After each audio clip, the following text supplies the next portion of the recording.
The glow of a fire is one of the oldest sights shared by people everywhere, a circle of light pushing back the darkness, a source of warmth when the air outside is sharp with cold.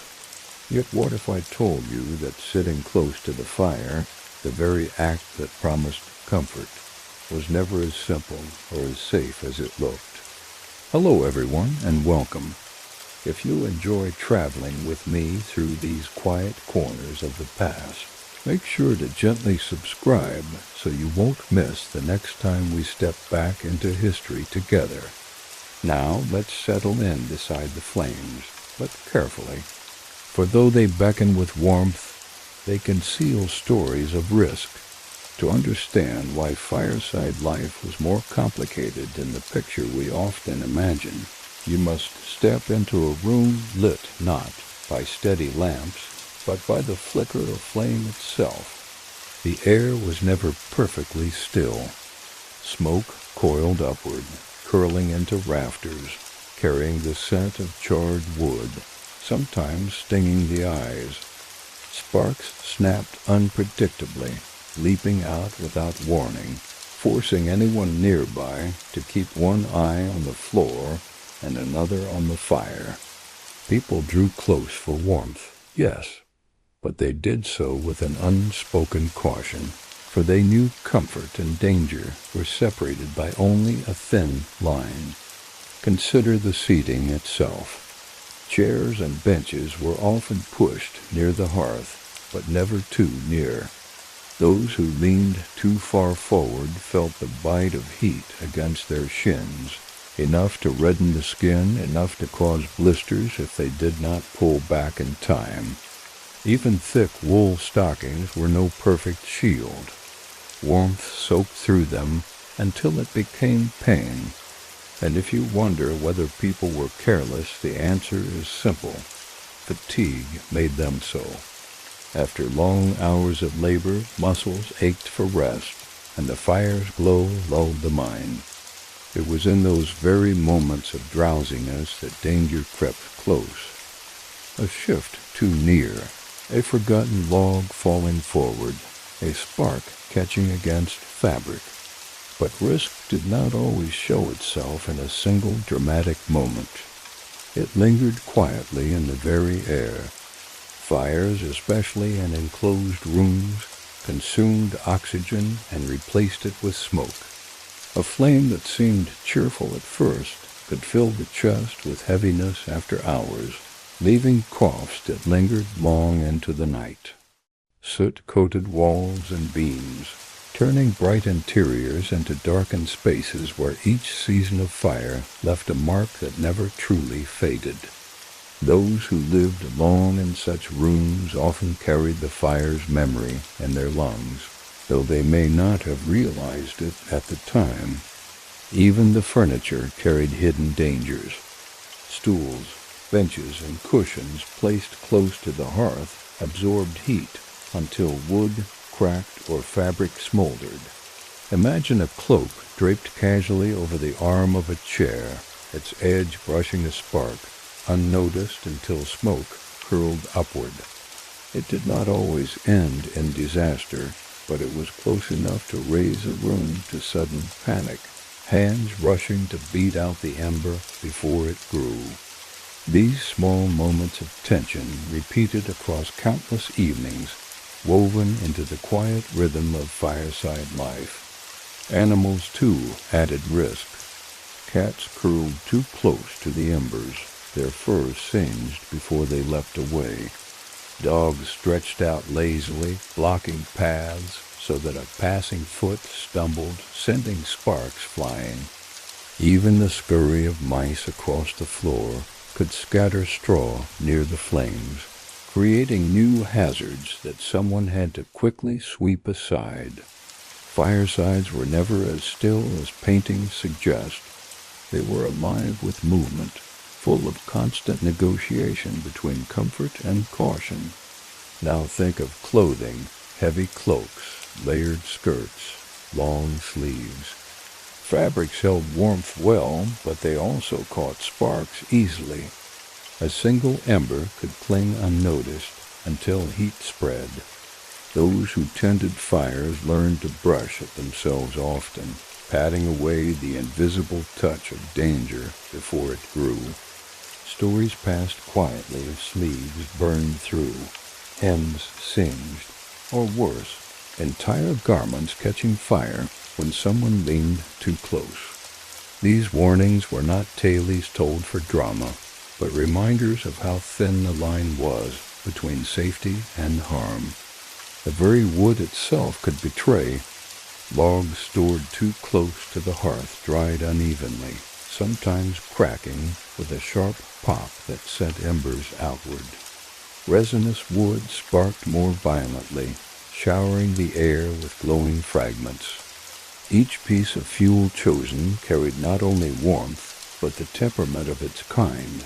Some burned steady, others unpredictably. The fire was never a tame companion. It had moods, and those who sat near learned to read them with care. Even beyond the hearth, danger traveled. Chimneys clogged with soot-set smoke curling back into rooms. Roofs with dry thatch trembled at the thought of stray sparks rising into them. A night's warmth could become a night's disaster if someone failed to clear the flue or left a fire smoldering unattended. For this reason, people often slept lightly when a fire burned, ears attuned to the faint crackle that signaled a log falling forward or a spark jumping where it should not. Comfort at the fire's side was never full comfort. It always carried the whisper of vigilance. What then did people do? They learned habits that became second nature. Ash was scattered near the hearth to catch embers. Buckets of water or sand stood ready nearby, humble guards against disaster. Children were taught early to keep distance, to respect the flame even as they craved its warmth. Seating was arranged carefully, and logs chosen with thought.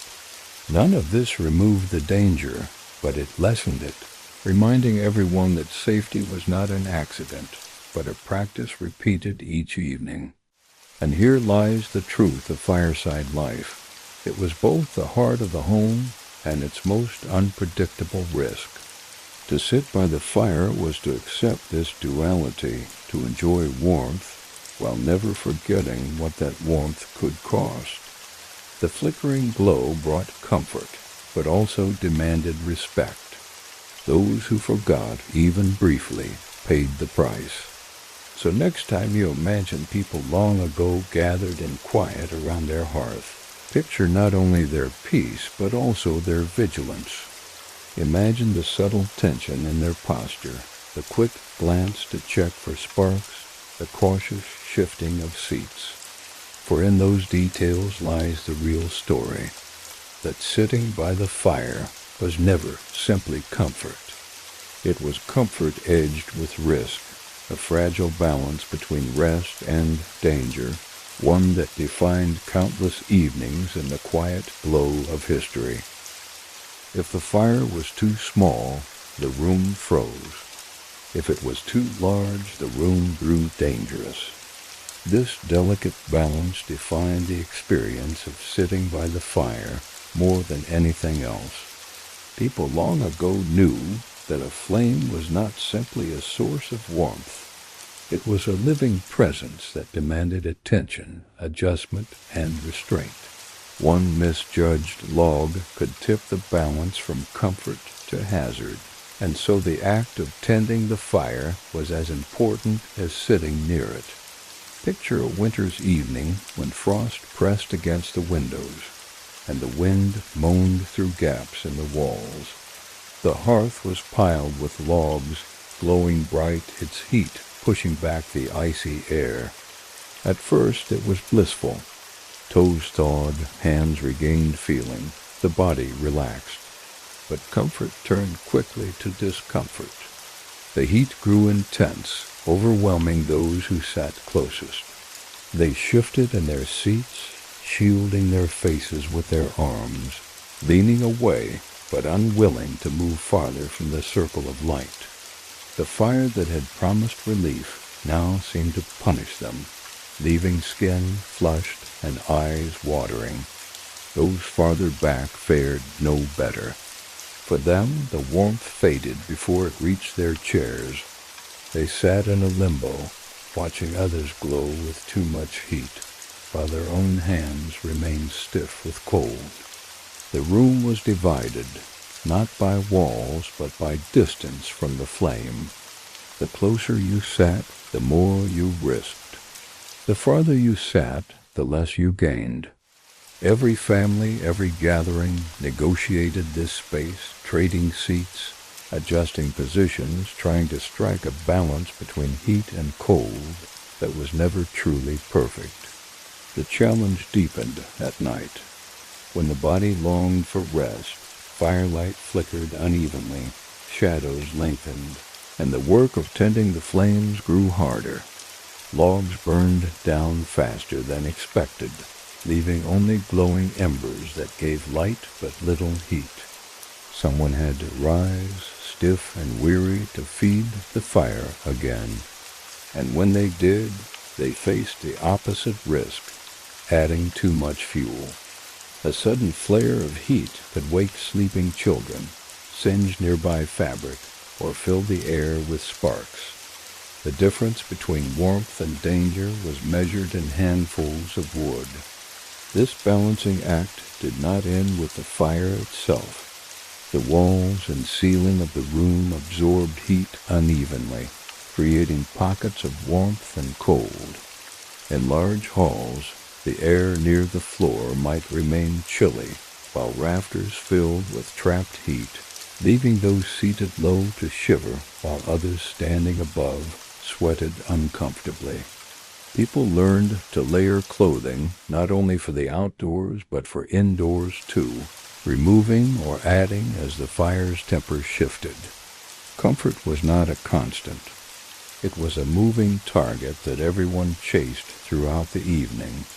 Furniture added its own complications. Wooden chairs grew hot against the skin when pressed too close to the fire, the arms warming until they were uncomfortable to touch.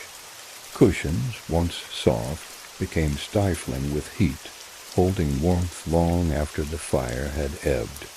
People shifted constantly, turning their seats, leaning forward and back, forever adjusting to the restless balance of temperature. Stillness was rare. The fire kept everyone in motion, even as they sought rest. And then there was the danger of drowsiness. Imagine a tired laborer nodding off in the glow, his feet stretched toward the hearth. Sleep dulled his awareness. Heat crept against his boots, drying leather until it cracked, weakening seams until they split. Sparks landed unnoticed, smoldering faintly before dying. In some cases, people awoke to find their footwear ruined, stiff with heat, the soles brittle. It was a quiet but costly reminder that fireside rest was never without risk. Children faced greater peril still. Drawn instinctively to warmth, they crept too close, entranced by the play of flames. Their parents pulled them back again and again, warning with stern voices, sometimes too late. Sleeves singed, hair curled from sudden sparks, small hands stung by heat. Generations learned early that comfort demanded caution, that fire gave but also took. Those lessons were often remembered for life, etched into memory by pain. The struggle of balance extended even beyond the immediate hearth.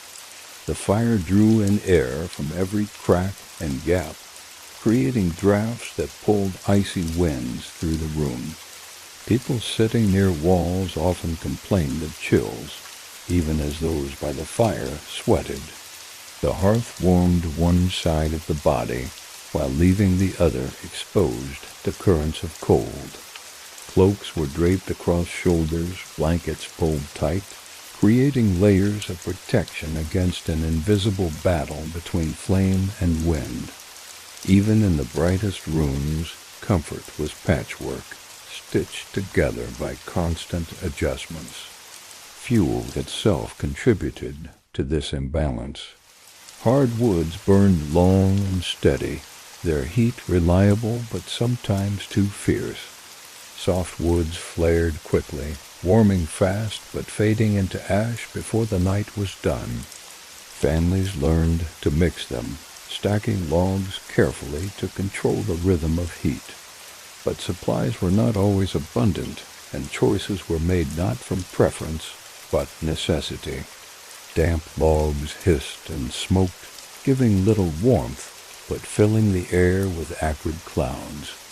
Resinous pieces sparked wildly, leaping out onto floors and clothing. Each choice of fuel was a choice of risk, and the firekeeper bore the responsibility for all who sat nearby. Even silence was broken by imbalance. Fires popped and cracked unpredictably, startling listeners just as they began to drift into rest. A single loud snap might echo through the room, sending sparks across the hearth, waking those who had dozed. The calm of the moment shattered, replaced by the swift patter of hands smothering embers. These sudden sounds reminded everyone that a fire was alive, that it never surrendered completely to control. And yet, for all this trouble, people still gathered. They accepted imbalance as part of life, learning to shift and adapt. Conversations rose and fell in rhythm with the fire's moods, laughter mingling with coughs, stories interrupted by the need to adjust logs or sweep sparks. The fire was both host and hazard, shaping the evening even as it seemed to serve it. Perhaps that is why memory paints such a romantic picture of the hearth.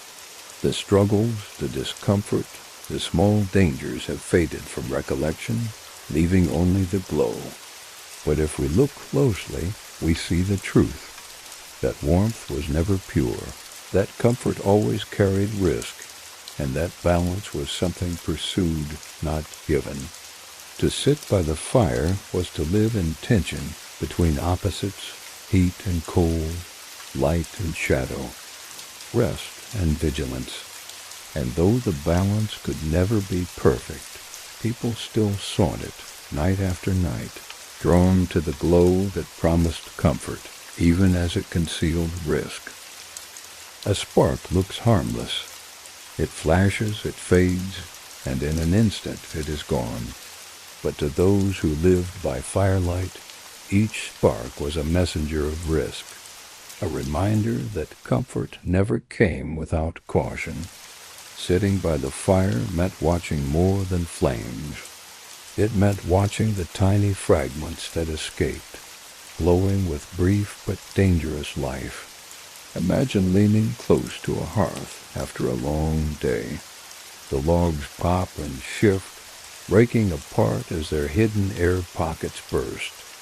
A small spark leaps outward, tumbling onto the floorboards. Perhaps it dies quickly, leaving only a faint mark. But what if it lands on straw thatch scattered from bedding, or on a loose thread dangling from a cloak, or on the wooden leg of a stool, already warmed by hours of heat? Suddenly that harmless flicker is a threat. Those who sat near the fire understood this well. Their eyes tracked the air as much as the logs, ready to act at the first sign of danger. The unpredictability of sparks made them especially feared. They flew without pattern, sometimes upward into the chimney, sometimes outward toward the room, sometimes sideways in unexpected bursts. A peaceful silence could be shattered by a shower of glowing fragments, each one demanding immediate attention. People learned to move quickly, stamping out sparks with boots, sweeping them into ash with bare hands, if necessary. The reflex became instinct, as natural as blinking. And yet sparks were not only threats to objects, they were threats to bodies. Clothes made of wool or linen smoldered when touched by embers. Even a small spark could leave a circular hole, the mark spreading silently until noticed. More dangerous still was when sparks caught on hair or fur. A sudden sharp smell of burning alerted everyone nearby, sending hands rushing to smother the glow. These moments repeated endlessly, reminders that no matter how familiar the fire seemed, it never ceased testing those who sat beside it. Children, in particular, carried scars from sparks. Their curiosity pulled them close, their smaller bodies more exposed. A shower of sparks that brushed past an adult's boots might strike a child's arm or cheek. Tears followed, lessons were learned, and the memory of pain became part of growing up. Parents spoke warnings often, but sparks did not wait for warnings to be heeded. They appeared suddenly, teaching their own lessons through burns that stung long after the glow had faded.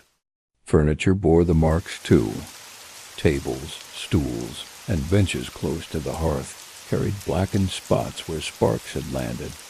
Over time, these marks became part of the landscape of the home, silent records of near disasters.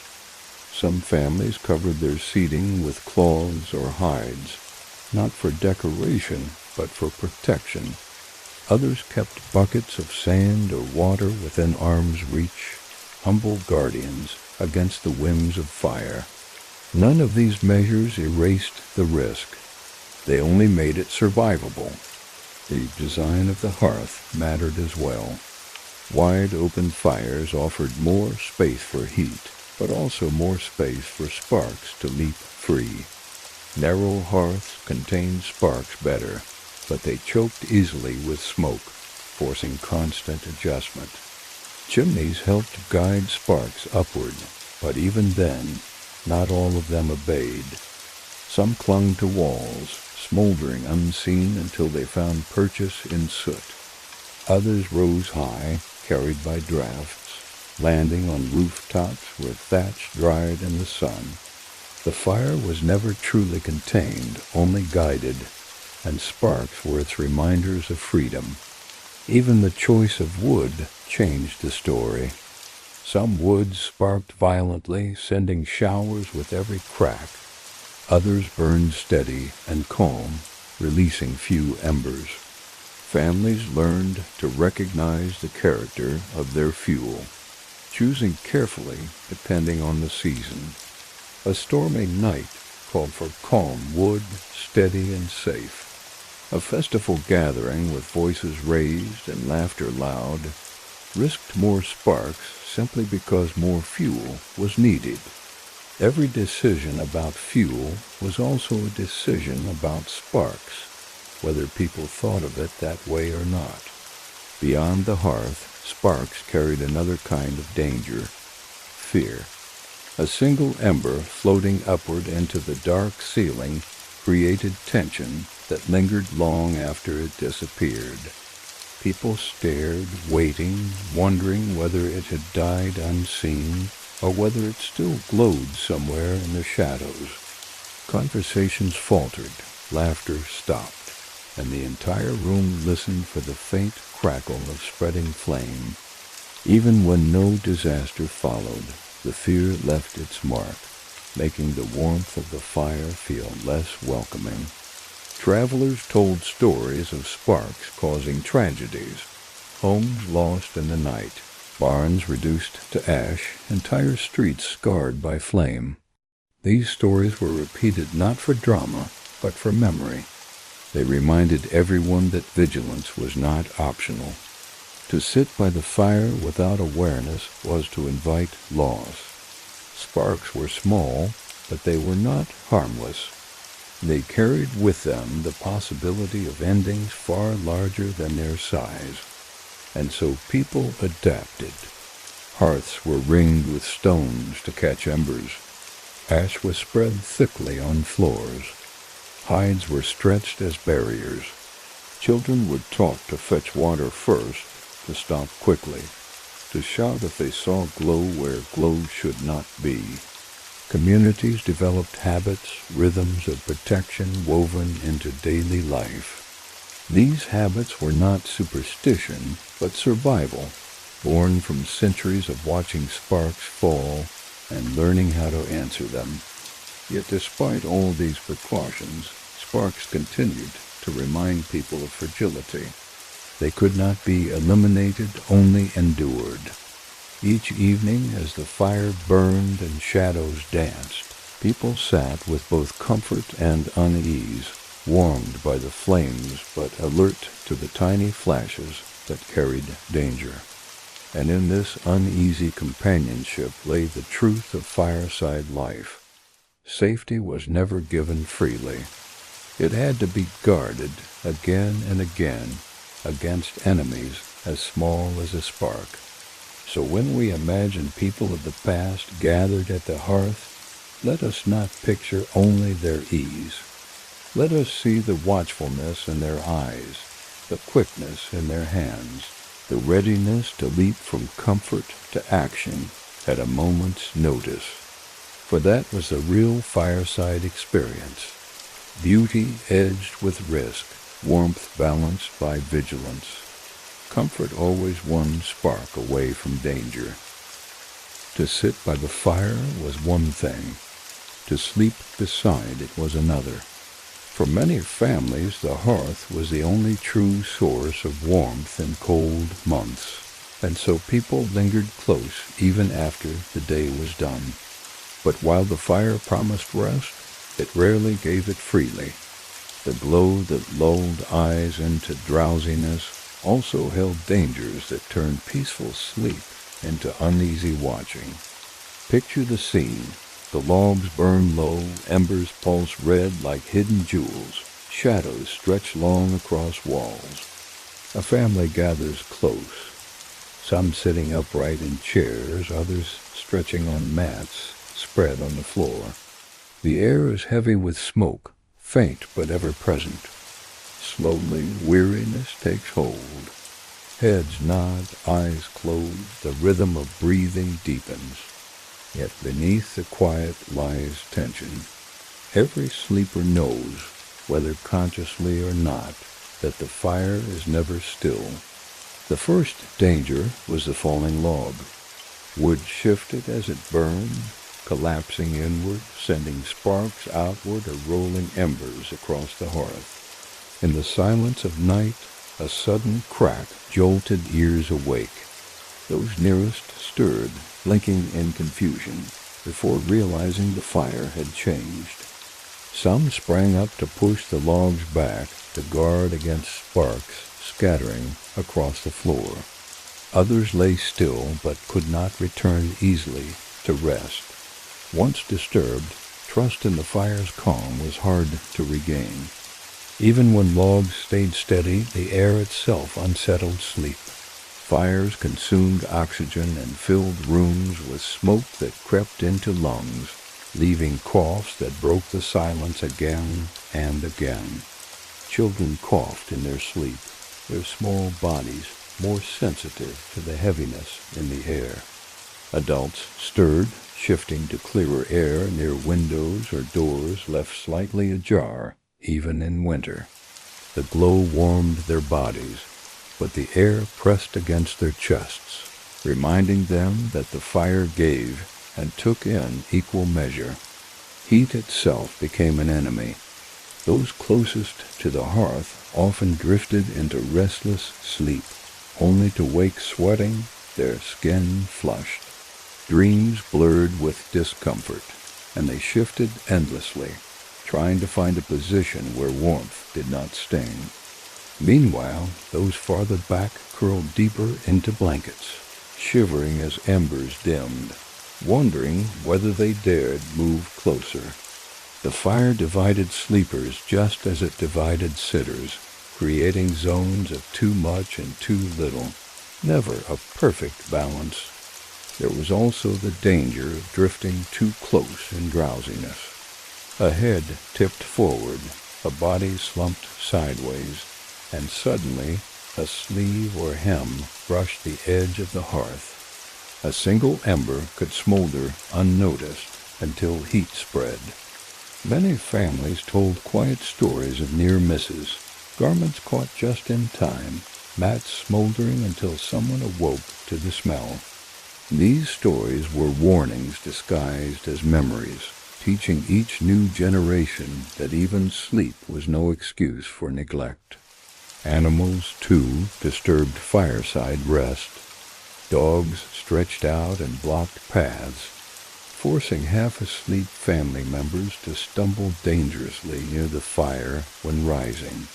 Cats, drawn to warmth, crept onto laps, startling sleepers awake when sparks snapped too close. Chickens, sometimes kept indoors in colder seasons, flapped suddenly at the crack of wood, their noise startling the room.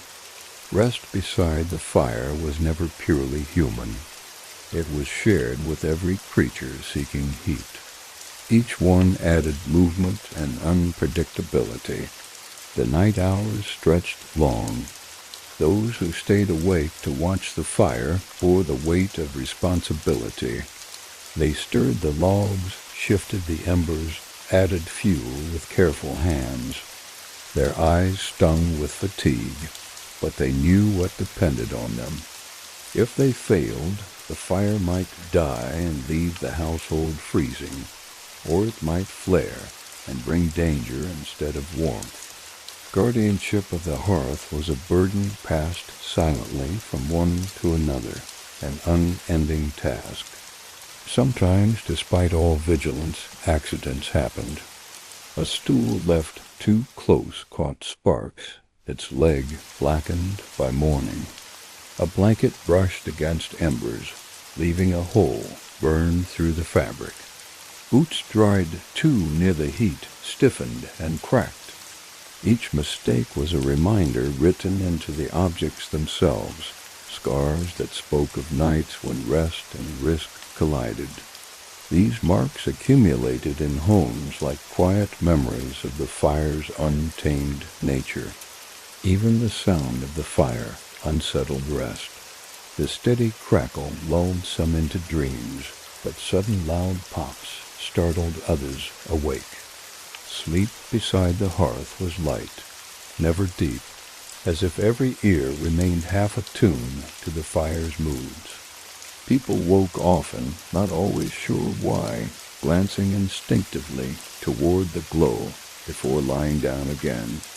The fire was like a restless companion, never silent, never still.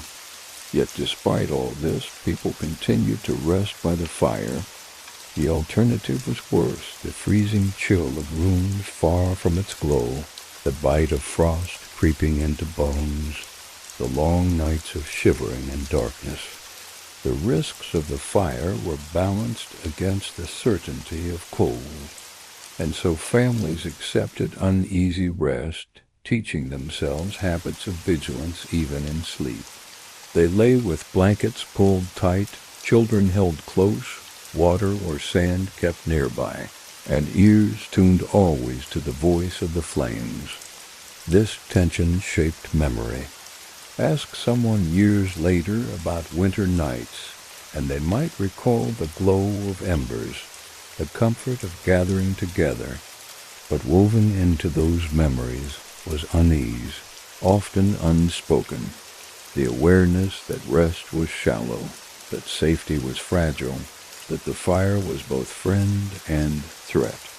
The hearth was the heart of the home, but it was a restless heart, one that demanded attention even when eyes longed for rest. To sleep beside the fire was not to escape from danger, but to share its company more intimately than ever. The glow promised peace, but true peace remained elusive, flickering like the flames themselves. The fire gave light, but it also gave shadows. They crept across walls, stretched long across the floor, and shifted with every flicker of flame. To those who gathered near the hearth, these shadows were companions of the night, yet they were also sources of unease. Sitting by the fire was not only about warmth, it was about learning to live with moving shapes that could deceive the eye and stir the imagination. Imagine a room lit only by firelight. At first it feels welcoming, the glow soft against familiar faces, the warmth sinking into weary bones. But then the shadows begin to stretch. A chair looks taller than it should. A stool leans at an odd angle. The rafters above disappear into blackness, while corners of the room swell with shape. Every movement of the logs makes the world shift again, creating figures that seem to grow and shrink with no warning. Children stared wide-eyed at these shifting patterns, sometimes laughing, sometimes shrinking back in fear. Adults pretended calm, but their eyes lingered on the corners too, unwilling to admit how unsettling the shadows could be. A simple flame transformed the most ordinary room into a stage for illusions. What looked like safety at one moment could, with a crack of wood and a leap of sparks, turn into something strange and unfamiliar. The danger was not only in fear. Shadows also hid real risks. A spark that landed near the hearth might glow unnoticed if it fell into a patch of darkness. A stool knocked sideways could disappear into gloom, waiting for a stumbling foot. Even the smallest task, reaching for a cup, adjusting a blanket, crossing the floor, became trickier in shifting light. The fire illuminated, yes, but it also concealed, and people had to learn to navigate both truths at once. For those who lived by the fire, eyesight was constantly tested. Eyes strained to adapt between brightness and shadow, darting from the glow of embers to the depths of corners. Fatigue blurred the line between real and imagined. Was that shape near the wall a cloak hanging or someone standing? Was that faint glimmer the reflection of metal or a spark about to catch? The uncertainty kept minds restless, even when bodies longed for peace. Shadows also played tricks on memory. After long nights of watching them shift and dance, people carried the images into their dreams. They awoke unsure if they had seen movement in the room or only in their minds. Children whispered about figures walking across walls, about faces in the dark corners. Adults brushed off the stories, but even they glanced more often than usual at empty spaces.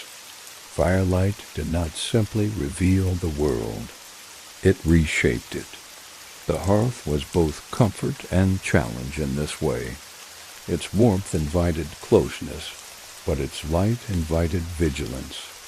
Those gathered together leaned in, talking quietly, distracting themselves from the strangeness that shadows brought. Laughter softened fear, and stories explained away the illusions. In this way, people built companionship against unease, using voices and presence to steady themselves against the tricks of the flame.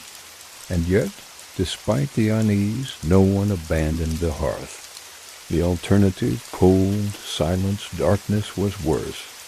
People accepted shadows as part of the price of warmth. They learned to read them, to expect their deceptions, to live with their restlessness. But the unease never vanished completely. The fire was always reminding them that safety was fragile, that comfort was edged with uncertainty, that even the light that protected could also deceive. It is worth pausing here to remind you, dear listener, if you are finding these quiet journeys into history meaningful, you can gently subscribe so you never miss the next one. Just as people once drew closer to the fire for warmth, you can return here for calm stories that bring the past alive. The shadows continued their restless work. They stretched across the faces of those who sat nearby, distorting expressions, making smiles seem wider, frowns seem deeper. Friends and family appeared different in firelight than in daylight, their features reshaped by flicker and glow. This was no small matter. Trust and familiarity were shaken, even briefly, by these illusions. A child might mistake a parent for a stranger. A visitor might look harsher or kinder than they truly were. The fire reshaped not only the room, but the very people within it. And so, sitting by the fire meant more than guarding against heat or sparks. It meant learning to live with a world that shifted constantly, where safety was never as solid as it seemed. The hearth gave warmth, but it also gave shadows that unsettled the mind and tested the senses. To rest in its glow was to accept this truth, that comfort and unease always danced together in the flicker of the flame. The fire was not only a momentary risk, it was also a long-term force, shaping homes over years, etching itself into every surface, leaving behind traces that could not be ignored. To sit by the fire night after night was to watch walls, ceilings, and even belongings change under its influence. Comfort carried a price that grew slowly, almost invisibly, until one day it could no longer be denied. Look up, and you would see the ceiling beams. At first they were bright, the wood fresh and solid, cut from nearby forests and set carefully into place. But over time, smoke darkened them. A fine layer of soot settled, turning light wood into shadowed black. Rafters lost their brightness, becoming heavy with residue. Spiders spun webs that caught dust, and even these webs grew dark with smoke. Every winter the process deepened, layer upon layer, until the ceiling itself seemed to carry the memory of countless fires. The walls told their own story. Stones near the hearth grew stained, cracked by years of uneven heat. Clay plaster crumbled, flaking under the constant cycle of warmth and coolness. Even wood farther from the flames warped slightly, expanding with damp and shrinking in heat. These changes were subtle, so gradual that those who lived with them barely noticed. But for a visitor, the difference was striking. A home shaped by fire looked older than its years, aged not by time alone, but by the restless presence of flame. Furniture bore scars, too. Chairs near the hearth developed darkened edges, polished smooth where hands had brushed away sparks. Stools carried black marks on their legs, silent witnesses to near disasters. Cushions lost their brightness, fabric dulled by smoke. Every object close to the hearth became part of the story, marked not only by use but by survival. The fire was not gentle with its companions, even when they served faithfully. Clothing, too, carried traces. Wool and linen held the scent of smoke, so deeply woven into fibers that it lingered even after washing. Travelers could often be recognized by this smell before they spoke a word. It was not unpleasant, but it was unmistakable, a sign that they lived daily with firelight. Cloaks and skirts showed tiny holes where sparks had landed, evidence of moments when vigilance faltered. To wear such garments was to carry reminders of risk literally on one's body. The body itself aged under the influence of fire. Eyes strained to see in flickering light, learning to adjust constantly to brightness and shadow. Over years, the strain left its mark in tired vision. Lungs drew in smoke with every breath, not enough to suffocate, but enough to weigh heavy. Coughs became familiar companions, especially in winter, when fires burned longer and smoke thickened in rooms. Hands bore calluses from handling wood, arms grew strong from carrying logs, backs bent from stooping at the hearth. The fire gave warmth, but it demanded labor and left signs of its presence on every body it touched. The rhythm of tending was endless.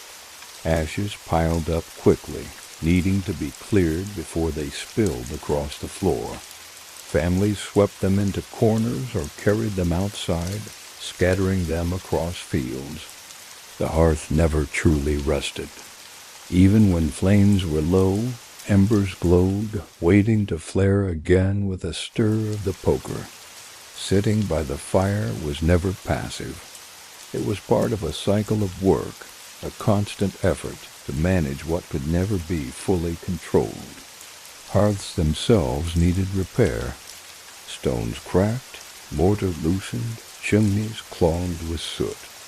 Some families patched these problems themselves, layering clay, sweeping flues with bundled sticks. Others waited until failure forced action, when smoke-filled rooms or sparks escaped where they should not. The work was tiring and sometimes dangerous, but it was necessary. Without it, the hearth that promised comfort became the source of ruin. These long-term costs shaped how people thought of fire. It was not simply warmth for one night. It was a presence that shaped homes across generations. A child growing up beneath smoke-darkened beams knew from their earliest days that the fire was both friend and adversary. An elder who had spent decades tending flames felt its weight in every cough, every ache, every scar. The fire was part of life, but it was never simple. And yet, despite the wear, people accepted it. They built homes around hearths, not away from them. They accepted the soot, the scars, the coughs, because the alternative was worse. Without fire, nights were freezing, meals uncooked, darkness unbroken. The price was high, but it was one people paid willingly, because comfort, even uneasy comfort, was better than the cold silence of its absence. Sitting by the fire meant accepting this truth. Every glow of warmth carried with it the memory of years past and the certainty of years to come.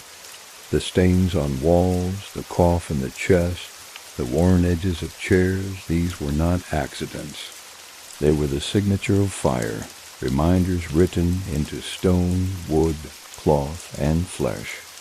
The fire gave, and the fire took, and those who lived with it understood that balance more deeply than words alone could capture. So when you picture the glow of a hearth in the quiet of evening, do not imagine only warmth. Imagine the marks it left behind, the way it aged homes and bodies, the way it demanded constant care.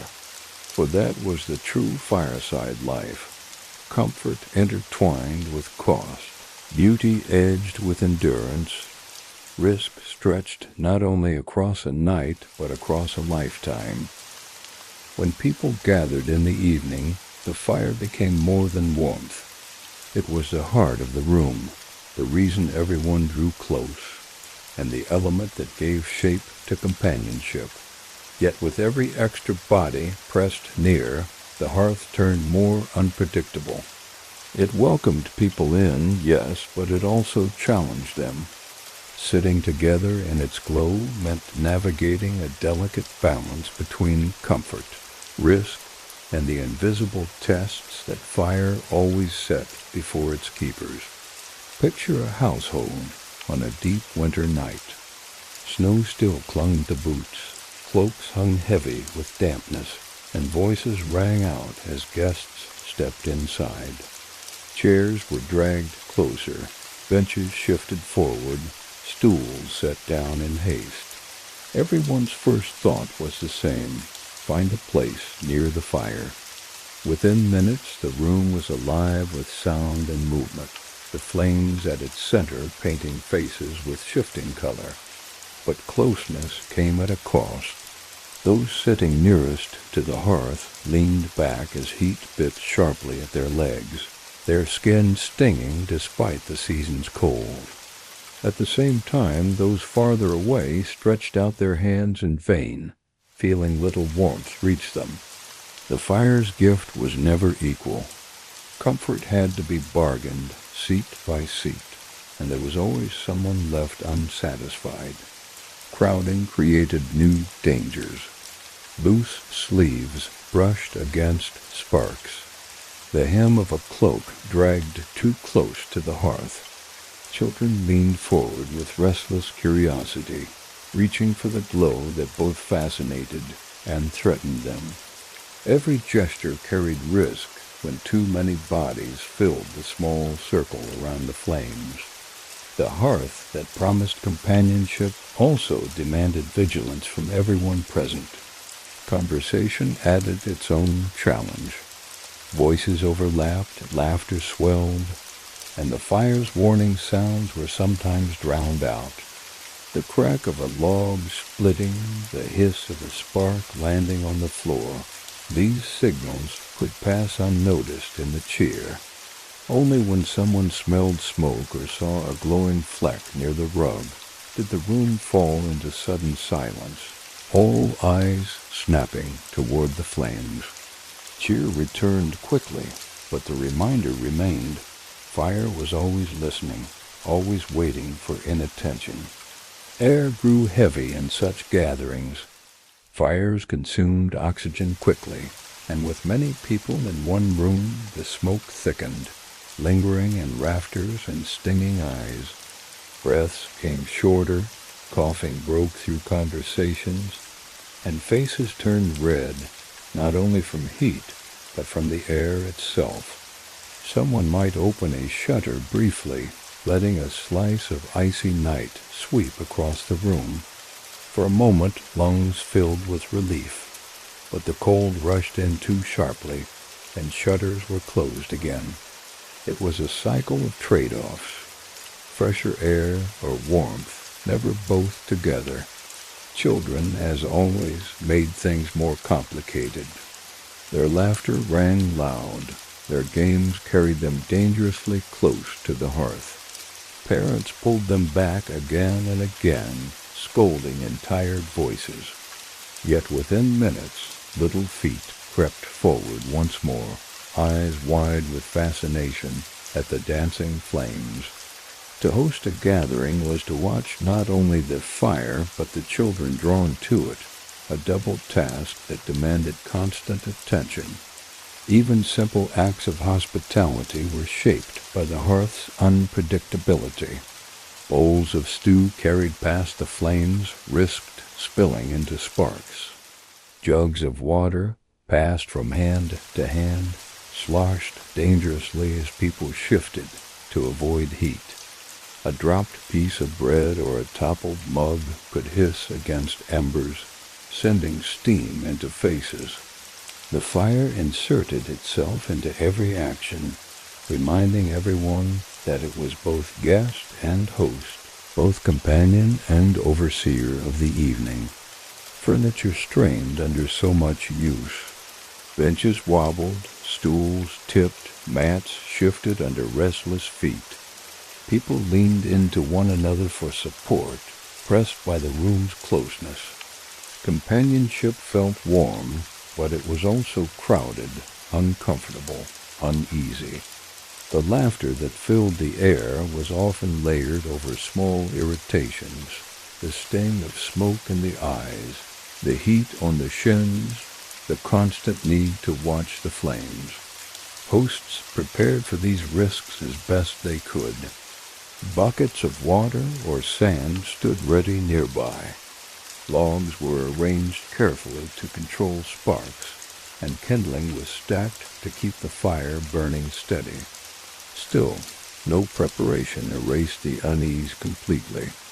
Guests came knowing the risks, and they accepted them, because no evening gathering could be held without the fire. Comfort and danger were inseparable. To enjoy one meant living with the other, and when the night ended, when cloaks were pulled back on and boots stamped at the door, people left not only with memories of warmth, but with relief. Relief that cloaks had not caught, that sparks had been caught in time, that laughter had not turned to panic. Relief that the fire had tested them, but had spared them that night. For that was the truth of gatherings by the hearth. The fire gave companionship, but it also demanded vigilance. It was both host and hazard, a presence that shaped not only the room, but the rhythm of every word and every breath. To sit by it in company was to accept its challenge, to share warmth while never forgetting the restless danger that lived at the heart of every flame. Winter changed everything. In warmer months, fires were lit for cooking or brief evening gatherings, but in the coldest season, the hearth became the very center of survival. People drew near not for moments, but for hours, sometimes for entire nights. Sitting by the fire through a winter evening was unlike any other experience, a mix of relief, endurance, and constant awareness that the flame upon which they relied so deeply could just as easily betray them. Picture the length of those nights. The sun sank early, leaving darkness long before the body was ready for rest. Shadows deepened, winds howled, frost painted the windows. The fire became the only true barrier against the cold that pressed from every side. Logs were piled high, embers stirred again and again, fuel consumed faster than ever. Yet the longer the fire burned, the more restless it became. Sparks leapt higher, smoke thickened, heat shifted between extremes. Comfort and danger danced closer together than ever in the long hours of winter. Those who sat near often passed the time in silence, their faces turned toward the flames. But silence was not peace. Their eyes tracked sparks, their hands shifted cloaks and blankets, their bodies leaned back from bursts of heat. They knew the night would stretch on endlessly, and with each hour, the fire demanded more care. It was not enough to light it once and walk away. It needed constant attention, constant negotiation. The cold outside made this work unavoidable, but the risks inside never faded. Wood supplies shrank quickly in these months. Damp logs hissed, filling rooms with steam and smoke that stung throats and eyes. Resinous logs sparked wildly, forcing people to shield their clothing. Even the best fuel was consumed rapidly, leaving families to wonder whether the stack by the wall would last until spring. Every log added to the fire was weighed not only in warmth, but in time. How many more nights would the supply allow? The hearth was not just heat. It was a measure of survival, counted in wood and ashes. The long nights tested the body as well. Fatigue weighed heavily, but no one dared leave the fire untended. Some took turns, passing the responsibility like a torch, ensuring that someone always sat awake to stir, adjust, and watch. These watchers felt the hours stretch endlessly.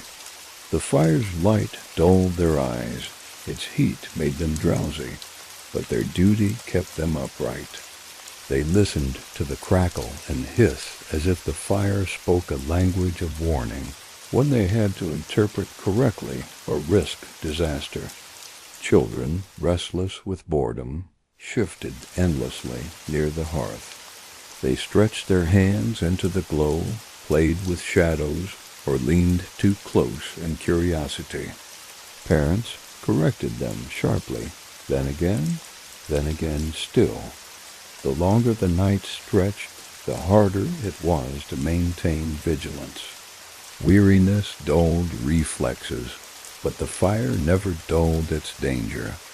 Every long night was a test of endurance not only for bodies but for discipline. The room itself changed under the influence of long fires. Ceilings dripped with condensation, walls darkened with soot, and the air grew thick, difficult to breathe. People coughed into their blankets, rubbing their eyes raw.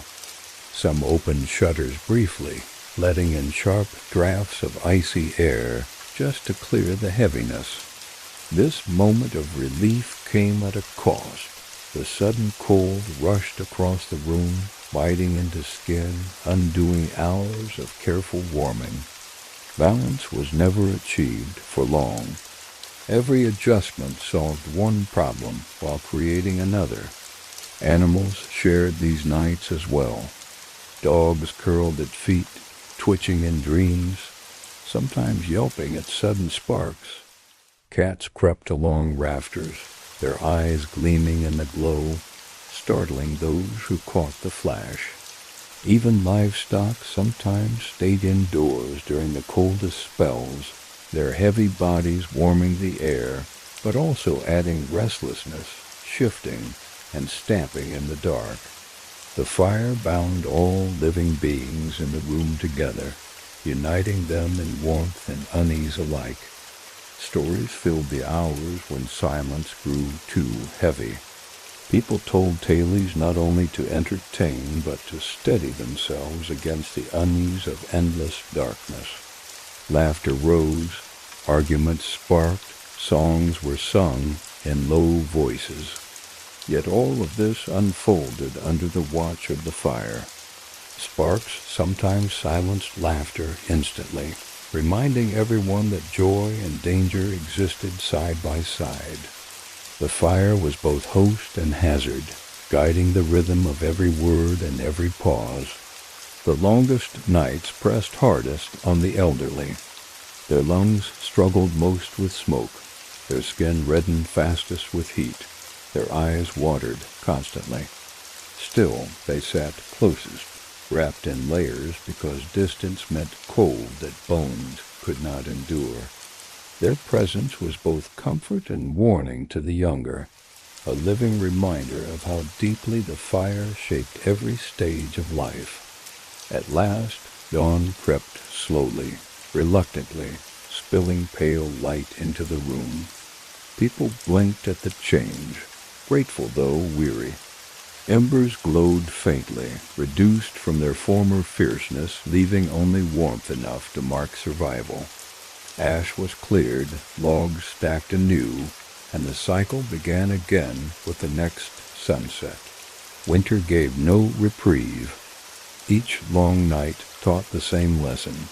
The fire was indispensable, but it was never gentle. Sitting by the fire in winter was not about leisure. It was about endurance, vigilance, and compromise. Comfort was found, yes, but never freely. It was paid for with aching eyes, weary lungs, stiff backs, and constant attention. The glow was beautiful, the warmth life-saving, but it was never without cost. Every spark, every cough, every adjustment was a reminder that safety beside the fire was fragile, especially when the nights were long and the cold unending. At first glance, sitting by the fire seems peaceful. The glow is soft, the warmth inviting, the sound of crackling wood almost like music. But those who lived with the hearth daily knew that the silence it created was never truly still. Beneath the comfort lay unease, and beneath the unease lay a truth. The fire was always active, always speaking in its own restless way. Imagine sitting in the dim light of evening. Conversation has faded. Children have drifted into sleep, and only the faint shifting of embers fills the room. For a moment it feels calm, yet the fire interrupts itself constantly. A sudden pop, a snap of splitting wood, a soft hiss as sap escapes. Each sound pulls attention, reminding listeners that the fire cannot be trusted to remain quiet. What seems silence is always alive with small, unpredictable voices. These interruptions mattered because they unsettled the body's rhythm. Just as drowsiness began to take hold, a spark cracked loudly, jolting eyes open. Just as comfort returned, a log collapsed inward with a dull thud, forcing someone to rise and adjust it. Rest near the fire was never uninterrupted. Even in the deepest hours of the night, the hearth refused to let go of its restless presence. The silence also played tricks on the mind. In the half-light, with shadows dancing across walls, every sound seemed larger, every whisper of flame louder. People imagined footsteps in the creak of timbers, voices in the crackle of sparks. Exhaustion deepened these illusions, turning the fire into a storyteller against the will of its listeners. Sitting by the fire was not simply warmth. It was a test of perception, of the ability to distinguish between what was real and what was imagined. Children especially were unsettled by this restless quiet. They clung to parents, pointing to corners where shadows shifted strangely, swearing they saw movement. Adults soothed them, but their own eyes often flicked toward the same corners. The fire gave light, but it also created mysteries. Silence in its glow was never complete. It was a stage where the mind performed its own dramas. Even the objects in the room joined in this illusion. Chairs creaked as wood expanded in heat.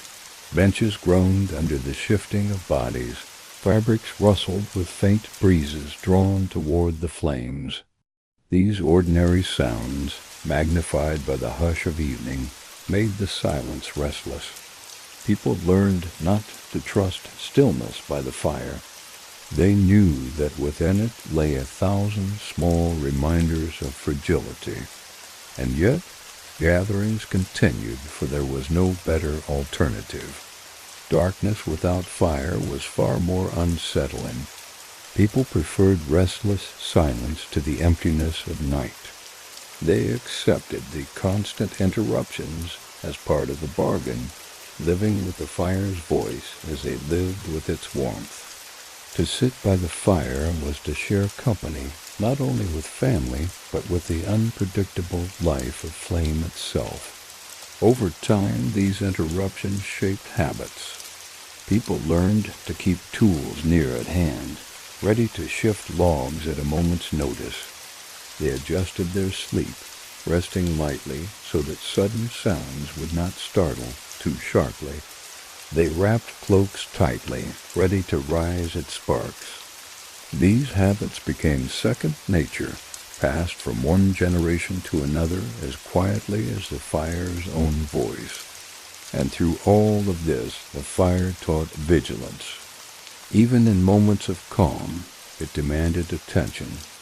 The silence beside the hearth was never truly silence. It was vigilance dressed in stillness, a pause filled with watchfulness.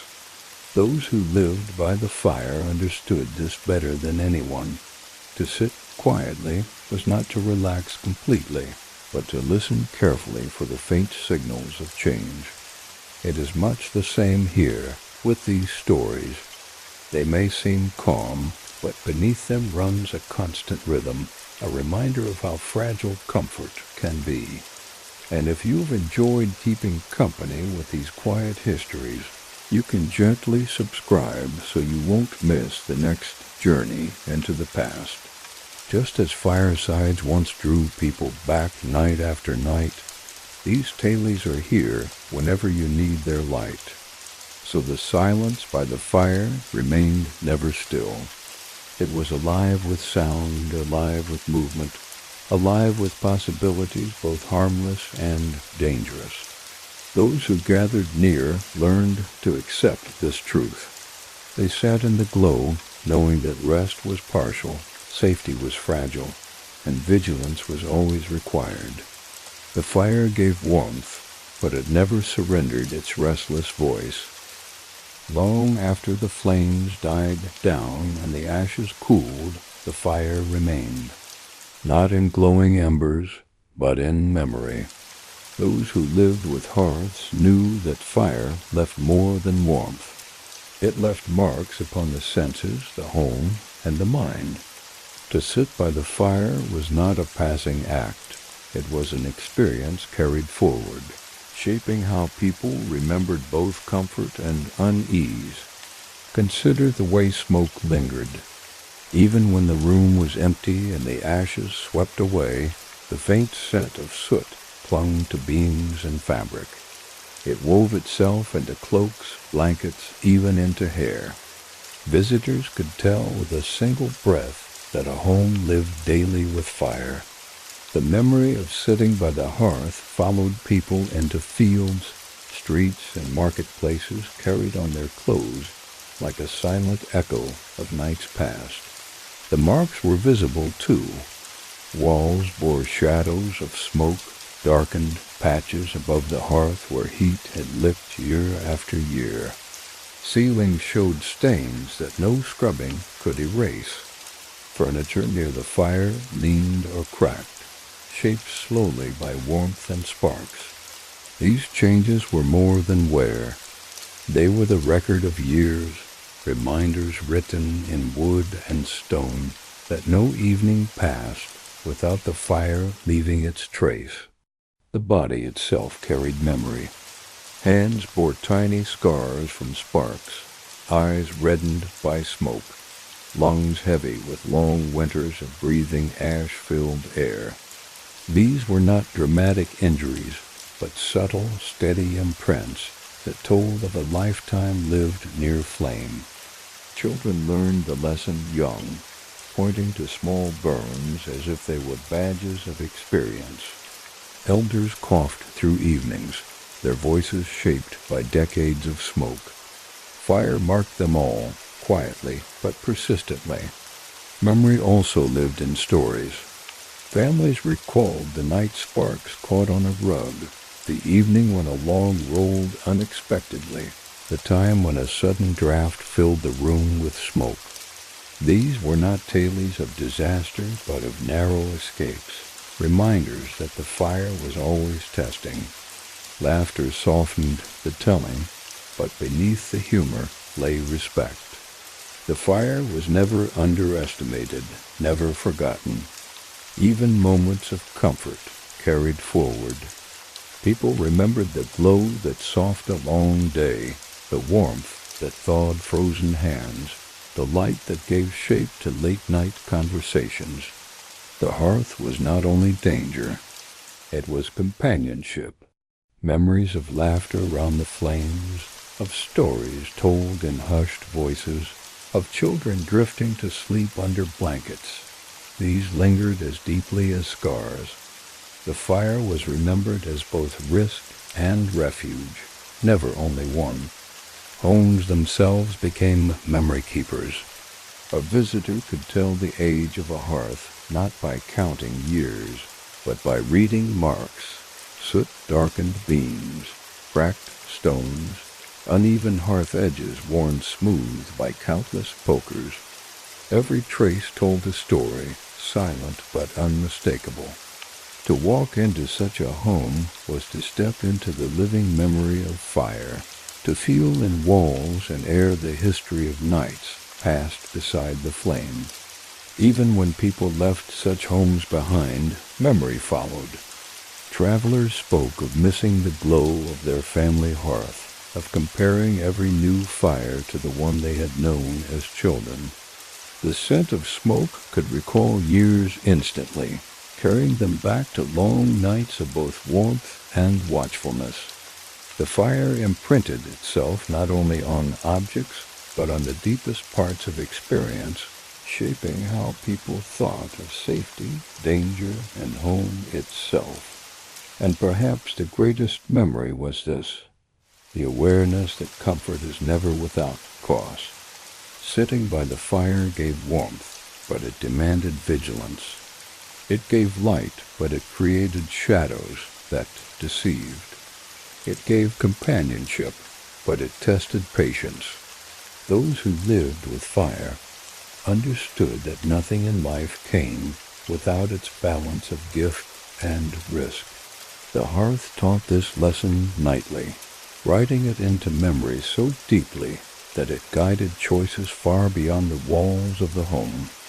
So when the last log collapsed into ash, when silence finally filled the room, the fire remained. Not in flame, not in heat, but in the stories told, the marks left behind, the habits carried forward. The hearth was both presence and memory, both comfort and caution, both fragile flame and enduring lesson. Sitting by the fire was never only about that moment. It was about what remained long after, the quiet reminder that even the simplest comforts carry with them the weight of care.